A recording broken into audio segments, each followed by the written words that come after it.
in order to, how do you convey it, through communication or whatsoever, to kind of get it back on track, when you come across those periods, spells? Yeah, that's a good question. And over a long season, so what happens is, I would say it's not the same every time. It's not the same every time. Sometimes you don't want to shine a light on it. Sometimes Dennis wants me to shine a light on things. Sometimes I don't want to shine a light on it.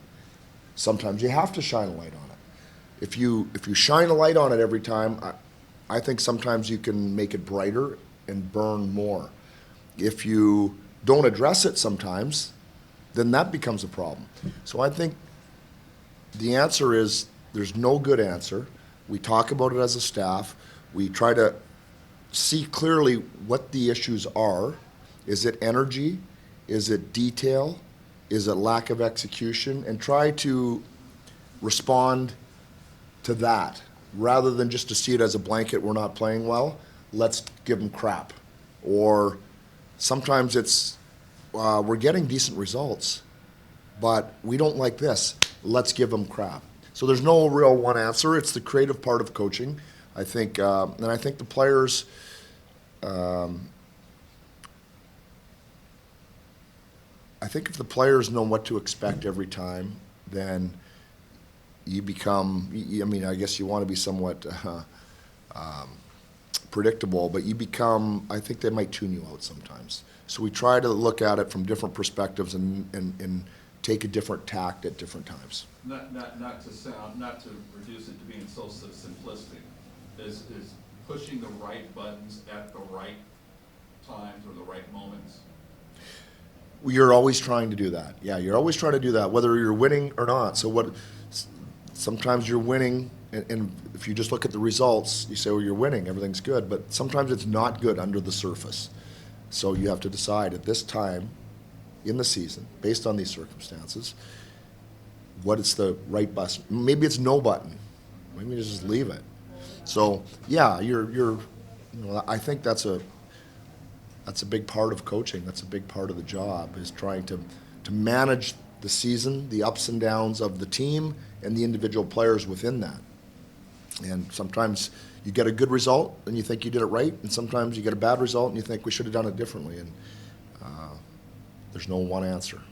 There's no one answer. Now that the games with Washington, the 2 games are over, between the first one and the second one, was there anything strategically that you guys did differently or just executed better? Yeah, no, that game in Washington, which, first of all, I thought we played very well against them both times. The game in Washington was at the end of that road trip. Phil didn't play. We flew in from Nashville. We were like on fumes, and we went out and I thought we played them really well. Didn't give them much like last night, but we had less opportunity but didn't generate on those opportunities. Last night was, I thought, a similar game. We did create more, and then we finished. So big difference in the game. But I think if you ask them, they probably said we looked probably pretty similar both times, just a little bit more dangerous this time around. When you go back to the start of the season, there was all talk of wanting to be more difficult to play against, establish that identity, and make the offseason additions that you do. And then you play last night's game against Ovi, against the top scoring team in the league, and you limit the chances the way they do. Is that maybe the blueprint for this group to being difficult to play against? Yeah, I mean, I think that's always going to be one area of the team that's difficult to play against. When you get team, we talked about it post game, when teams are saying, yeah, they checked us well, they didn't give us much room, that's being difficult to play against. But I think the element we wanted to add this summer a little bit more beyond that is a stronger forecheck, is a little more physicality, is more assertiveness, aggression to get to the front of their net, whether you get rebounds or you screen the goalies for our point shots, which, early in the year we're scoring a lot more. So there's a number of different components to it.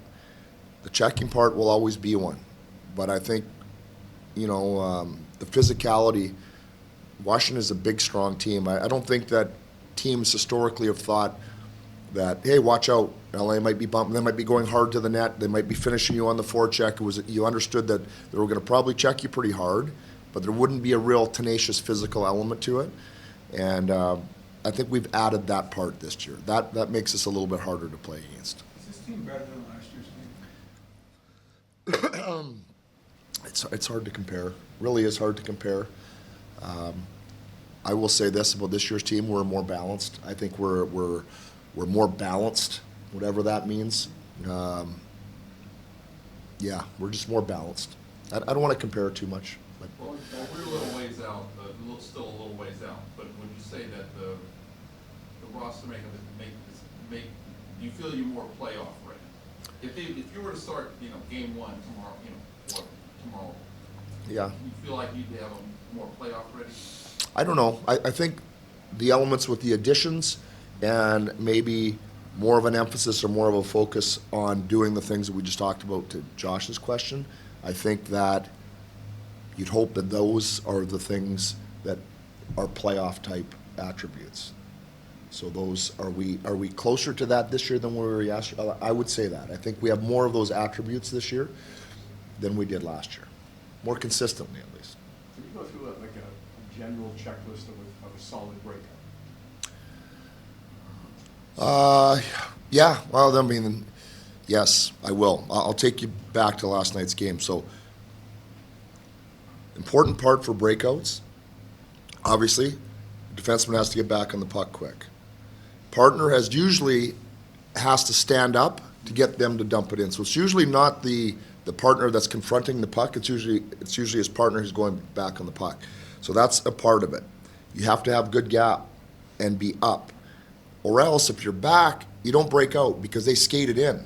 So now they've got an entry. So it changes from having a breakout to them having an entry. So you got to be up. The next part, to be up, you usually need a forward coming back to put pressure on that puck carrier to help your D be able to stand up. So those elements have to be in place to force a breakout. Now the puck goes in. Now one D is up, the other D is going back to get it. The forward who's coming back and applying back pressure, he's got to be there now to support the defenseman who's gone back to get it. And then the other guys have to be coming back to become secondary options. So there's all these things that start here in the offensive zone. If you don't have F3, the third guy high, then you don't have the guy helping the D. So they all kind of hinge together. And if you get set up, you're like that. And now you've got support. You move the puck over, you move it to that, and the game seems so easy. But when you're broken in the offensive zone, when you lose the F3 or he's not quite, and the D can't stand up, and the puck goes there, now they go, it all breaks down. So everybody knows this. I'm not telling you things that other people don't know, but it's just how intricate the game is, how interconnected it is from one end to the neutral zone, to the defensive zone, to breaking out, to getting it going back. And of course now the other team's trying to do the exact same thing to you that you just did to them. So within that, it's never perfect, and there's always people maybe aren't quite in the best spots, but that's when players are now just figuring stuff out in real time and trying to adjust. So you can say, yeah, you're supposed to get it here, and you're supposed to go here, but all those factors come into play. You have general rules, and then guys got to figure it out. But puck support is the most important factor.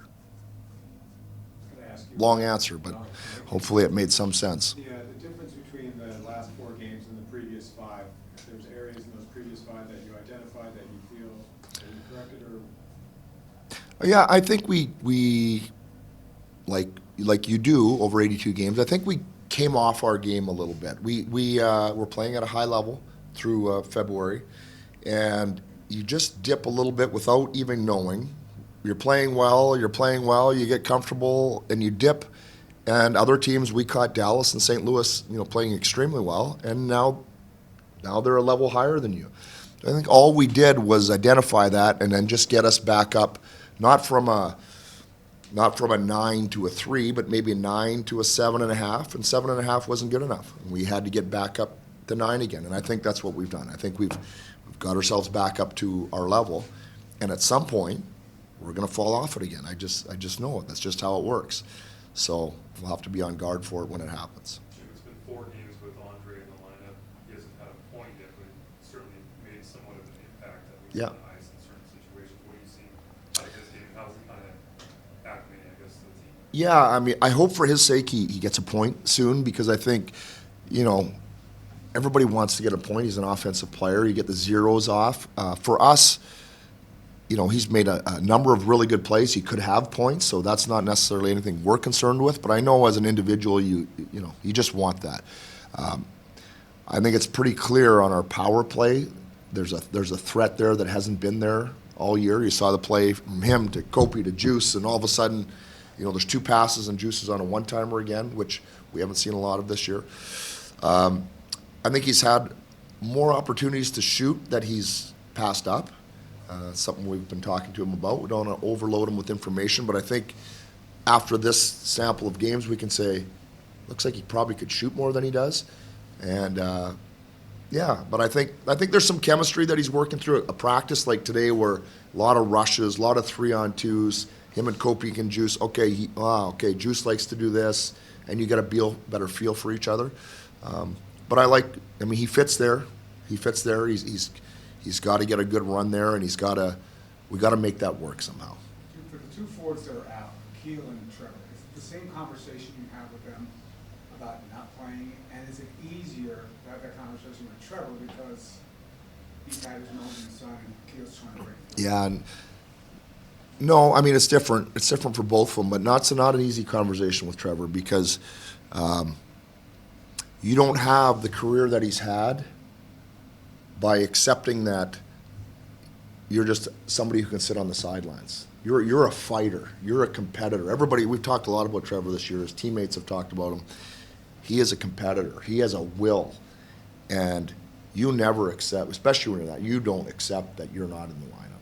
And so it's not an easy conversation at all. And for Killer, it's been hard for Akil. It's been hard for him. He's really, because he's not been able to get that traction yet. So it's a different conversation. It's a different struggle. Yeah, but it's not easy for Louis, no. Not easy for me. I want to touch on, I was listening to Carver last night after the game.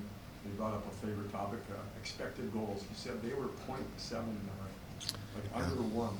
What was the key to hold them to so few chances? Well, 2 things. First of all, the penalty killers again. The penalty killers, probably did a better job last night than against the Islanders. The Islanders had more chances, obviously goals disallowed. Last night the penalty killers were outstanding. And then the connectedness, if you think back, because Washington really activates their D, so they got 4 guys coming through the neutral zone a lot. We had players back and chasing them and hounding them, and they just wasn't a lot of room for them to get over the blue line, stop up, make those plays. To me, that was the most important part of the game, was the forwards, we call it track, back checking, whatever you want to call it, working to take time and space away from behind.